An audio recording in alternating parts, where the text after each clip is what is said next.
So welcome back, ladies, and this is our next video in Module 2.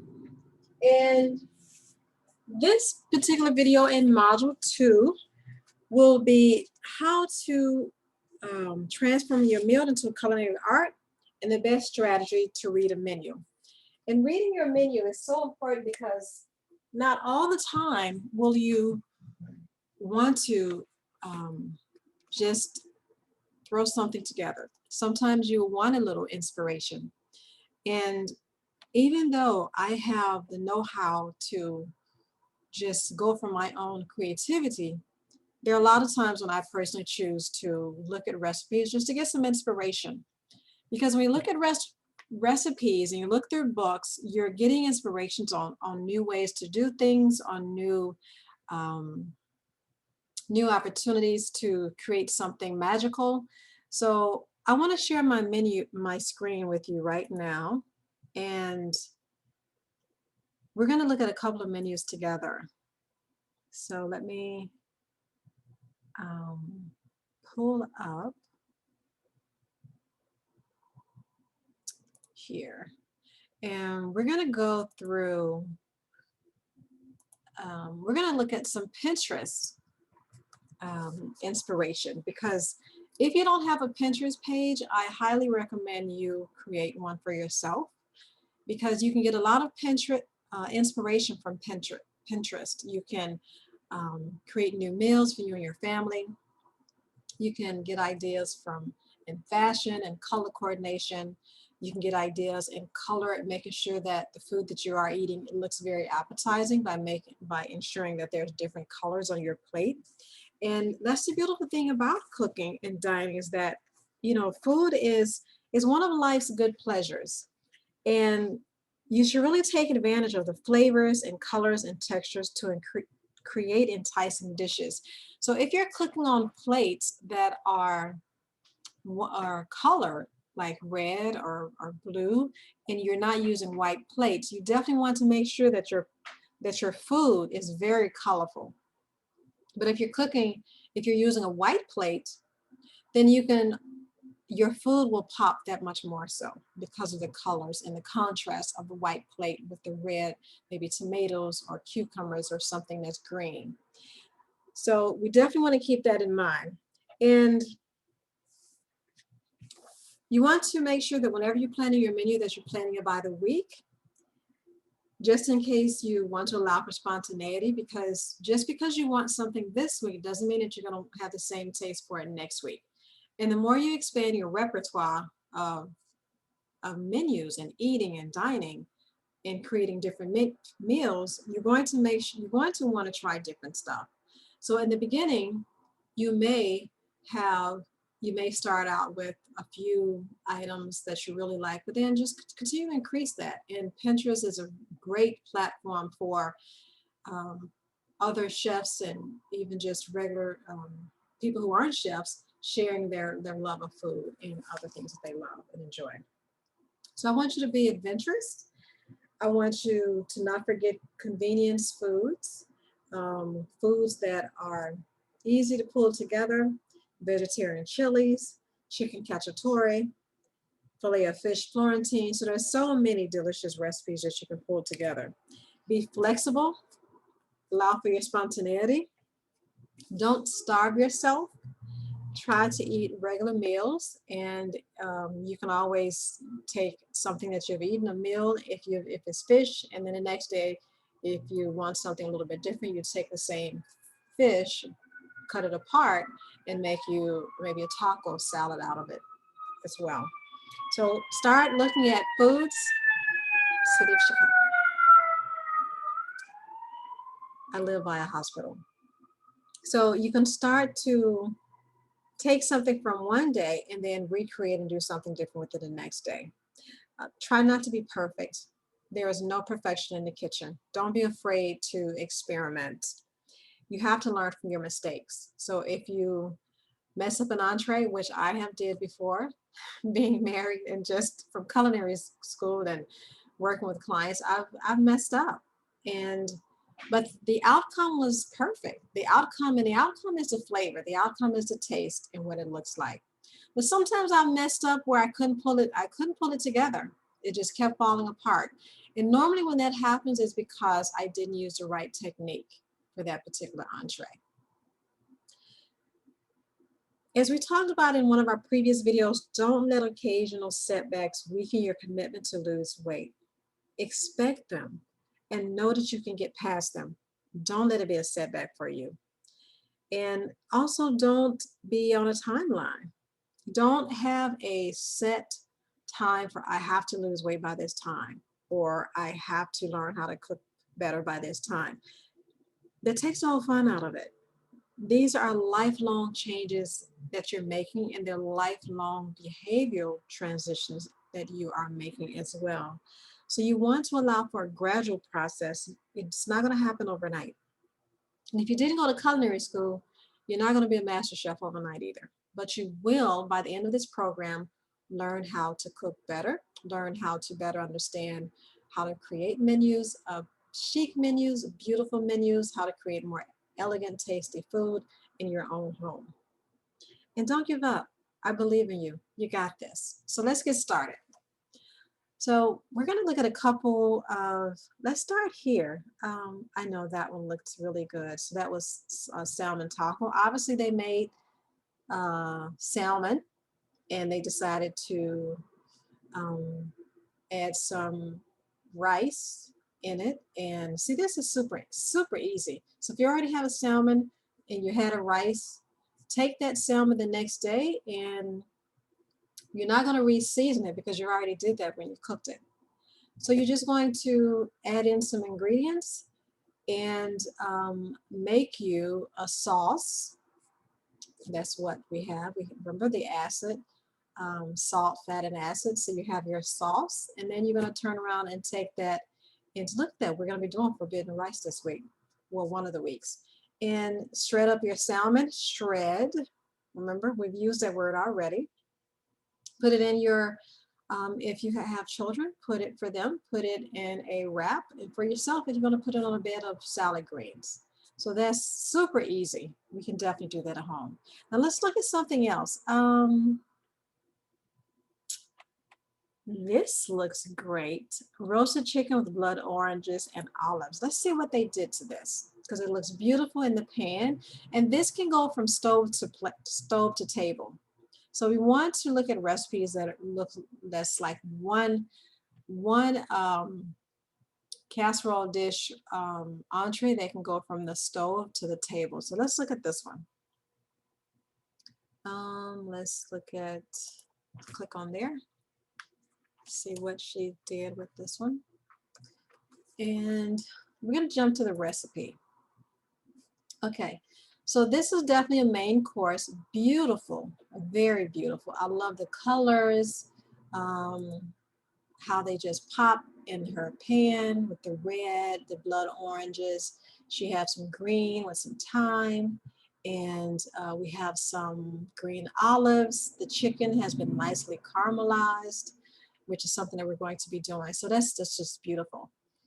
So the prep time should take you about 20 minutes and the cook time is about 40 minutes. But still, when you think about it in the grand scheme of things, that's not a bad timing because as this is roasting in the oven, you can start something else on the stove, or with all of this going on in the pan, you really don't need a lot more added to it. You can either do a really nice, beautiful salad, or you can even do maybe something simple for the family, like maybe couscous or a simple rice, or even forbidden rice, something that would be a color contrast from what you already are making.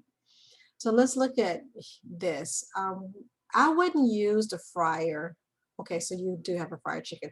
So take your chicken, and if you've watched one of my videos on deboning, you definitely want to debone your chicken or break it up. So let's see what she did here. So her ingredients, she had one chicken, a whole chicken. And if all possible, always try to buy a whole chicken. It's so much easier and so much more budget friendly to just purchase a whole chicken, and then you can cut up the parts and then The ones you're not ready to use just yet, you can put them in the freezer. So she has some olive oil, which you keep that around because that's definitely your staple.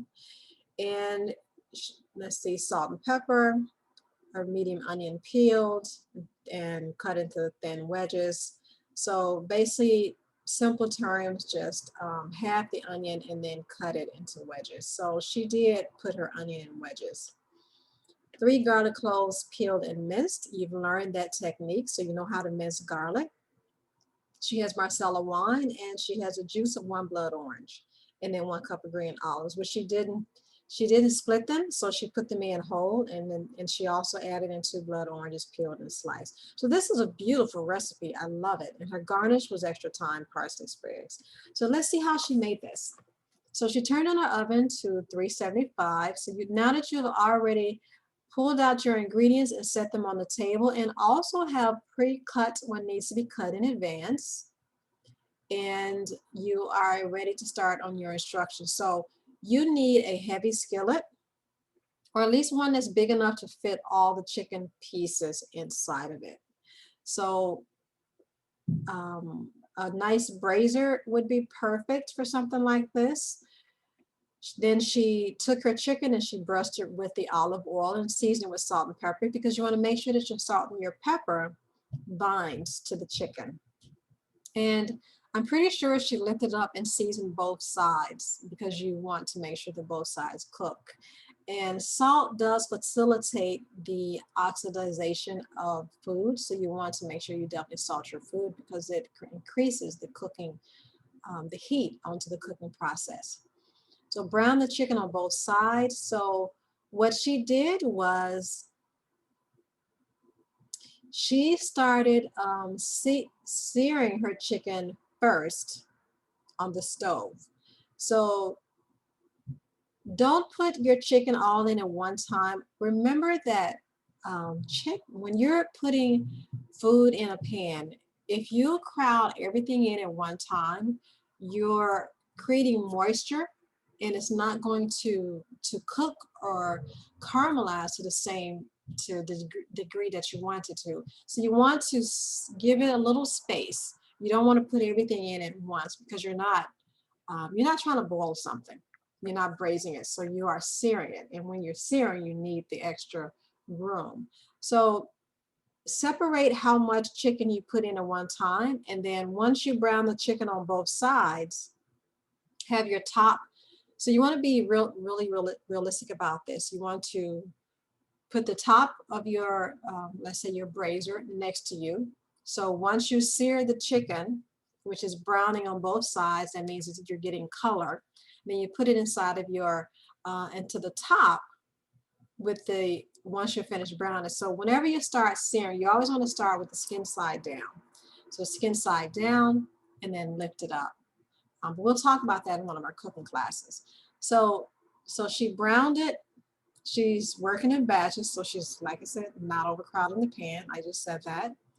And then you add more oil if necessary. We're going to talk about the right oils to use, because she's using olive oil, and I do not recommend that. And I'll talk about that later in one of our cooking classes. So, and then you remove the chicken to a plate, and then you go on and reduce the heat. And now you want to start mounting flavors. So once you're finished caramelizing your chicken, which has flavor, the caramelization brings out the flavor. You want to add your onions into the pan. And when you're adding your onions, you're sauteing them for a little, just to soften them. So the more you soften onions, they're bringing out flavor. And salt each piece ingredient once it goes in the pan. So you put your onions in, soften them just a little, and then you add in your garlic. You don't want to put garlic before onions, because if you put garlic before onions, they're going to burn.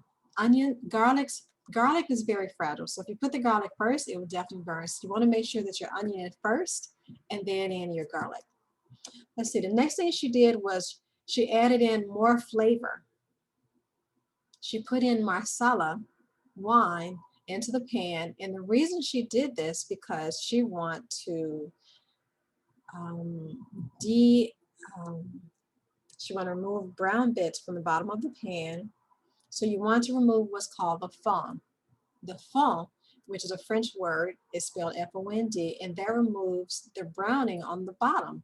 So they can be, you don't necessarily have to use Marsala wine. You can use a stock. Any liquid will remove the flavor on the bottom of the pan, and that's not burning. I know a lot of times we're taught that if you have something on the bottom of the pan, that means that it's burnt. It's not burnt. It just means that that's the flavor. You want to get the flavor up. So you definitely want to add a liquid to get the flavor up. So she used a Marsala wine, and then she added in some orange juice. This is an amazing recipe. And then she put the chicken back in. So she put the chicken back in, skin side up. Now, this time the skin side up because she's already got the beautiful color on it from searing it. And then she put in her thyme and she didn't break it apart. She just put the whole thyme sprig in it, brought it to a boil, and then put the pan into the oven for about 20 minutes. So she's almost halfway finished with her recipe. She took the chicken out of the oven. After 20 minutes, added in her olives and her orange slices, then put it back in the oven for another 20 minutes until the chicken was cooked all the way through. Because she don't want to break down the oranges and the olives too much. So she put it in and let it cook a little more. But if you want a little charring on your food, this entree, then you will put it under the broiler for just a few minutes and then take it right out. And that's it. And then she garnished it with some fresh thymes and just spoon that delicious sauce all over it. So if you're checking out this menu, definitely go back and look at this. I'm going to go a little slower on his because this is a good menu for 4 to 6 people. So I would definitely, maybe do a screenshot of this as I'm going through it because I'm not going to come back to this one. So this is a very beautiful menu and I love it. Okay, so let's move to another one. So we did that one. Let's try something else. We did chicken. Let's do, looks like I love a lot of chicken and I love fish here too. So let's do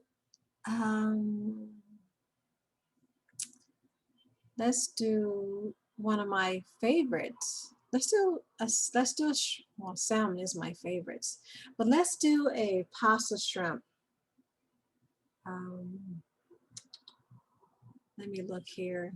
There's so many beautiful ones.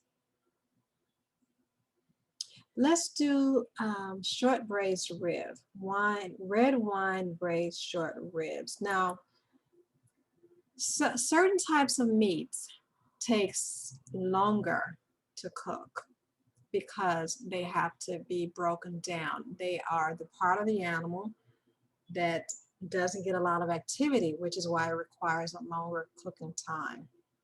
So if you're going to be cooking red wine, if you're going to be cooking braised short ribs, it's going to take some time because braising takes time. You're cooking with a little liquid, and then the rest of the liquid comes from the ingredients that you put in and the fat from the meat. So there's a lot going on here. I'm going to show you this just to show you how this is done. And in reading your menu, one thing that you know walking in is that braising takes time. And once you also know what type of meat or where this part of the meat came from on the animal, especially when it comes to cows, you definitely will see that on a picture of a cow, the parts that are closer to the legs gets more activity. The part in the middle has a lot more fat. And then when you get closer to the shoulders, above the rib cage, then that part is not as tender because the animal is not using that part of the body as much. They're not using that part. There's no activity. There's no exercise, no physical activity.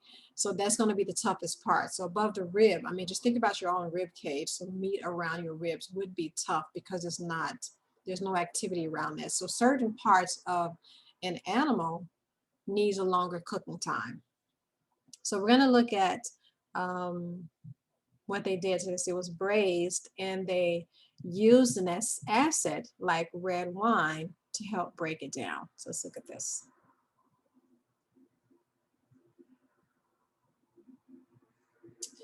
Beautiful plating, beautiful plating. Notice how there's white on the bottom, probably in mashed potatoes. I would personally go with a celery root because mashed potatoes is very starchy. So I would do celery root and then add maybe one potato in it just to help it to bind a little and reduce the liquid you put in the celery root. But this is very good. Also, there is some redness from the tomatoes. There is some browning action from the mushrooms. And look like there's some maybe curly parsley. And the red wine made the tomatoes look a deeper red, which is beautiful. So let's go down. I love it. That's just absolutely amazing.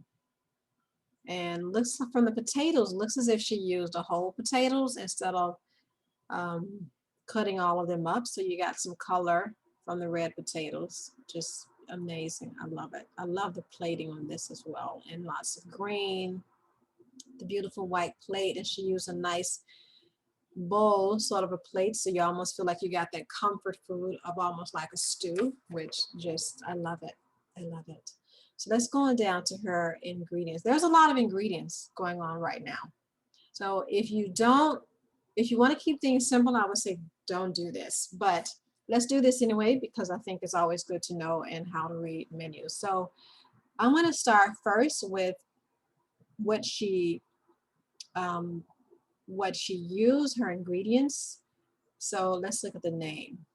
Okay, so it's red rind braised short ribs. So she used 4 pounds of beef short ribs, and this is 3 hours. So this is a very long time to do this, but you're not standing at the stove, which is another great thing about it. This is a perfect winter menu.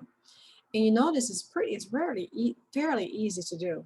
So her prep time was about 20 minutes. But let's see what she did. So she has about 4 pounds of beef short ribs, about 6 large short ribs. And she has her salt for seasoning, olive oil, some butter, some onions, carrots, sliced on a bias. This is a cut. Um, this is a cut. This is a cut that you would definitely use. So you would definitely use. So you definitely use, you'll learn this cut, slice on the bias, exactly what that means. And this is really just a way to cut food so that it all looks pretty. It's chic food is all about how it's styled, the way it looks on your plate. So she cut it on a bias. She has 6 garlic cloves that were minced. You learn that technique. Tomato paste, there's her acid, her diced tomatoes, her red wine. So all of this is her acid, these 3 items here. She has beef stock, bay leaves, adds a little flavoring. It tones down some of the acidity. Some baby mushrooms, and these are already, buy them pre-sliced. Don't slice them up yourself because that would take you more time. The cornstarch was added to thicken the sauce, and this here, from this here down, from the paste all the way down is her sauce. And then she has cornstarch and cold water. Okay, so let's look and see what she did. So I'm going to see if I can make this a little bigger for you. Okay. So the first thing she did was she has a large heavy bottom pot. And what she did first, notice in order to get a beautiful look from any meat entree that you're cooking, you must sear it first. So even with this, as complicated as it is, and it seems, she seared it first. So first she got her color.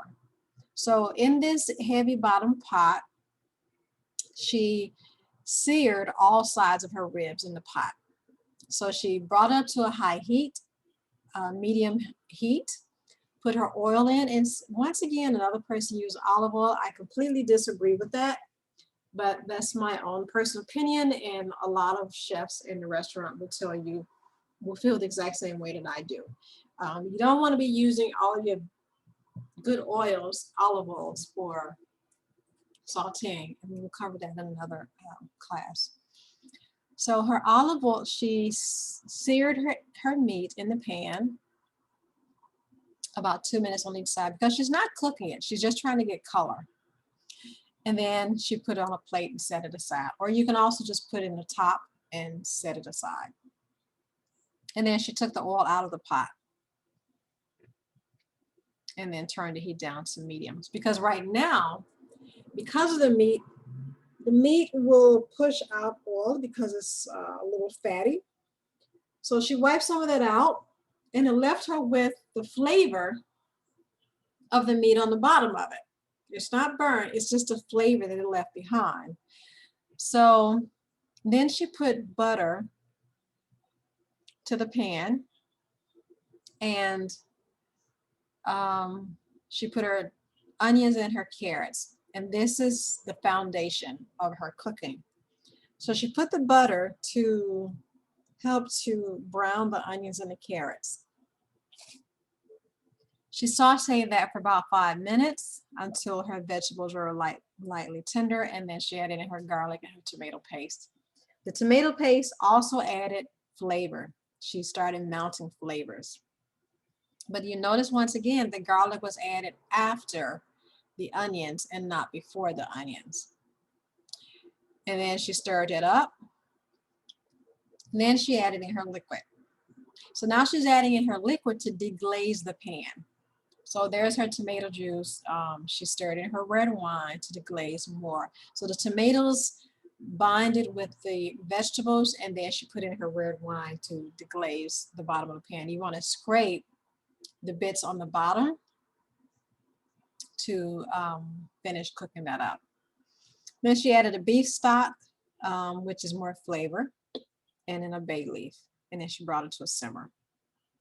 Now, at this point, if you choose, you can take all of this and put in a slow cooker, and then allow the slow cooker to finish it up for you, especially if you have to run errands or something. And then she simmered that on a consistent temperature for about 3 hours, which is why I personally would recommend just putting it in a slow cooker, knowing that you're going to be, so if you're doing this for the day after, then if you put it in a slow cooker, you can already start, once you finish your prep of this, when you get to this stage here, step 4, put it in a slow cooker and finish cooking that, and then you start cooking something else. But she did it on the stove. So after she did it on the stove for the 3 hours, she removed the ribs and put on a serving platter to simmer the sauce. So then she started simmering her sauce. But if you put it in a slow cooker, the sauce will be simmering already. And then you take your bay leaves out and get rid of that. And then in a separate pan, you want to add your mushrooms, because if you put the mushrooms in with your sauce, and the slow cooker is going to break them down more, and you want them to still have a little color that shows, and you want them to be browned and be a little tender. And then you just take the mushrooms and saute them. And then you'll whisk in your cornstarch and inside of a cold water, because you want it to loosen up, and then pour it in your pan. And then that creates like a slurry and makes the sauce thicker. And then you turn the heat off and spoon that sauce over the ribs. So that's how you make your sauce. And you can serve this, like I said, over mashed potatoes, or preferably celery root, which would be a lot more chic, and garnish that with parsley. And that's it. It's really a simple menu. So I'm going to move on to another menu, and I really like that. So I'm going to save that to my Pinterest page. So let's move on. So now we did chicken, we did beef breakdown. If you notice, a lot of them have very common threads on searing.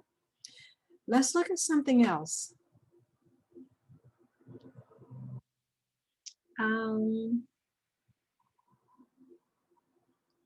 Let's look at a fish, cod. Yes. Okay, so simple cod focaccia. It's 9 ingredients, but it's still very simple because if you notice, this is beautifully plated. It really is. So she has her butter sauce around, and then her ingredients on the top, almost sort of like a reminds you of a salad type look, and then her beautifully seared cod. So let's see how she did this.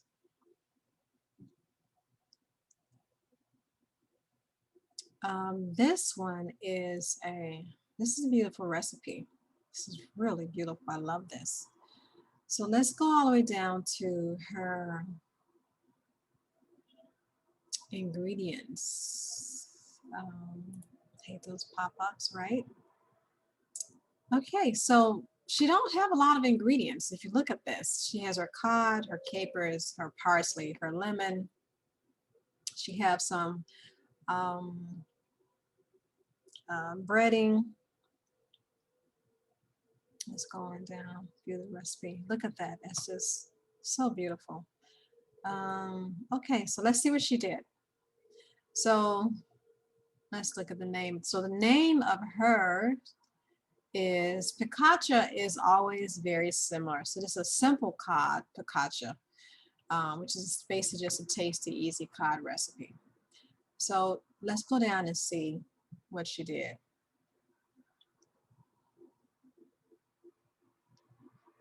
So her ingredients are simple: cod, almond flour. It's sort of gluten-free. So she used almond flour, some salt, olive oil, grapeseed oil, chicken stock, lemon juice, capers, chopped parsley. So this is super easy because she didn't, these are very easy ingredients, very easy. She drained her capers, and draining them is good. Some people like the brining effect so they don't drain them, and there's less salt that you have to put on in the outcome. And she chopped her parsley. So she measured out her ingredients first, which is her flour, her salt.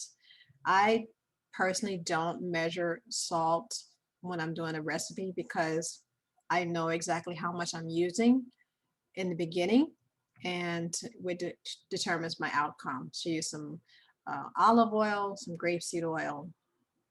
So she divided this up because obviously she used it at different points. And her chicken stock. If you can use the bouillon cubes in the jar, always use that first versus trying to always make your chicken stock. It's just so much easier. Lemon juice, I just keep lemons around so I can either zest it or I can juice them. And I always keep parsley as part of my arsenal as well. So let's look at what she did. So she stirred her almond flour and her salt together in a shallow bowl. So that's first because she wanted to dredge it inside. So she dredged the fish and the almond flour to coat. And then she heated the olive oil to coat the bottom of the skillet, and with 1 tablespoon of grapeseed oil. So the reason that she did this, she put the grapeseed oil in with her olive oil because olive oil, the grapeseed oil toned down the olive oil, which we'll talk about that later. So she definitely had a large skillet because she knew she needed room to sear this again. And she worked also in batches, don't crowd the pan. So she added in her cod to brown it once she dredged it in this flour. And then she seared it in her oil. And then just 2 to 3 minutes per side just to give it some browning. And then she put it on a plate, put it aside. And then next she put in, so this is the last 1, 2, 3, 4. 1, 2, 3 are the last ingredients. So she added the chicken stock, the lemon juice, and the capers to that same skillet, scraped up the fond that was on the bottom, the browning. And then she simmered that to a medium. And then she took it off the heat, spooned, I stirred in the rest of the grapeseed oil, and then she served it on a plate and drizzle it with the sauce. So this is like a this is a simple sauce. This lemon juice, capers. So she drizzled that with the stock. So she drizzled the sauce on top and sprinkled with parsley. Super easy. This is a very easy recipe to execute, and I'll just let you take a look at that for a few minutes. You can stop this, and if you or screenshot it and go and if you want to make this yourself this week, that would be, it's up to you. But I just want you to see that. Like I said, this is a recipe. Of course, I found on Pinterest. You know what? I like that, so I'm going to save it in case I'm making another day. Let's see what else. So we did fish, we did chicken, we did a rib. Now let's look at this. I love tuna. A lot of people don't like tuna because they don't really know what to do with it, but I really love tuna. So we're going to look at this here. So this is beautiful, beautiful plating. I love how they fanned out the tuna with, looks like black sesame seeds on top. Just beautiful, the beautiful pink color. A little sauce on the bottom, which was created, and also just simple salad greens, because the tuna has a lot going on, so you don't want to overcomplicate this entree. Let's see how she made it. So let me go down to her instructions. Okay, let's see. Let's look and find her ingredients. So I'm not really sure if I like how she broke this down, but I guess it's for picture purposes. So let's look at this. So the first thing that she did was she had her seeds, her sesame seeds, and she has some wasabi paste, which is there, and her sesame seeds. So it looked like she had black sesame seeds and white sesame seeds. And then, but if you don't have either one, just do one, or just do one. And she made sure that her tuna was very dry. So she patted it with a paper towel. And then she smeared the wasabi on both sides. Let me see, she should have put the wasabi on it first. Okay, she did. So she put the wasabi on it first, and then she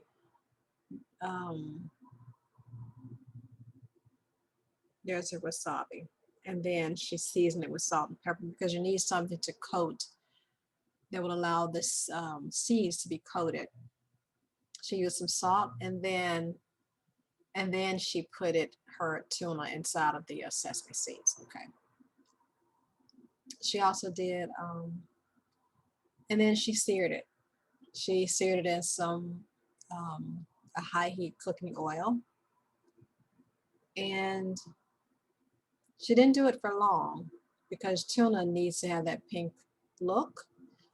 If you overcook a tuna, it looks horrible. And then it starts to look like a pork chop, and it's meant to be tuna and pink on the inside. And then, you know, she put a knife in the middle just to check and make sure that it was not still cold, that it was actually cooked through the middle. And then that was it. Let me go back and look at some of her ingredients, see what did I miss. So she did a vinaigrette, and the vinaigrette is what she used to put on the bottom. She used avocado oil, obviously, for her vinaigrette. So let's look at her directions here.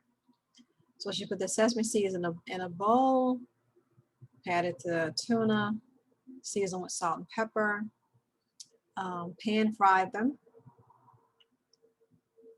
and then flip the tuna over, cook for 2 minutes each side.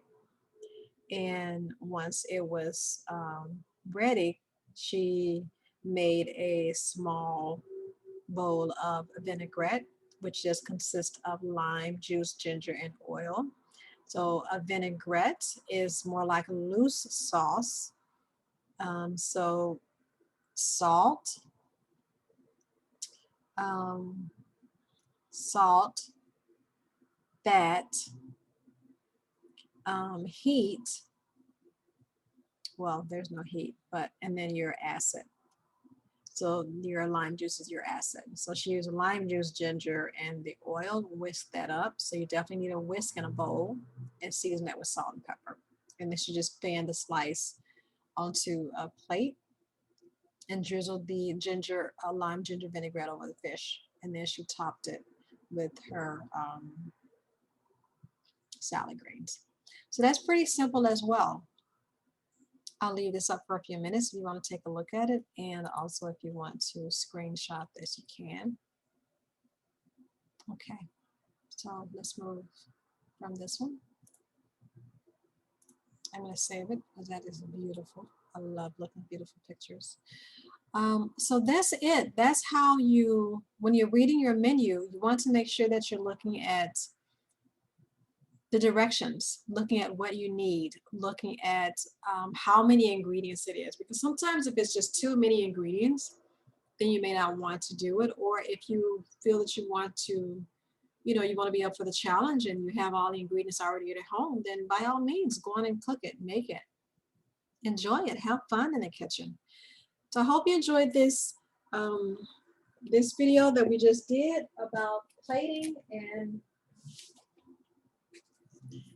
about the best strategy in order to read a menu. And it's very similar once you go into a restaurant, when you go to a restaurant, once we get started again, we'll be able to pre-look a menu and know exactly how they made it just by the name of the entree. So I hope this helps. If you have any questions, please make sure you put them in the comments section. And in our the next video, we will be doing a cooking class in person, and we will be doing a sauce, like what constitutes a sauce and how to use it. And then we will make an entree from there. So any questions, just leave them in the bottom of the comments and we will see you in our next class.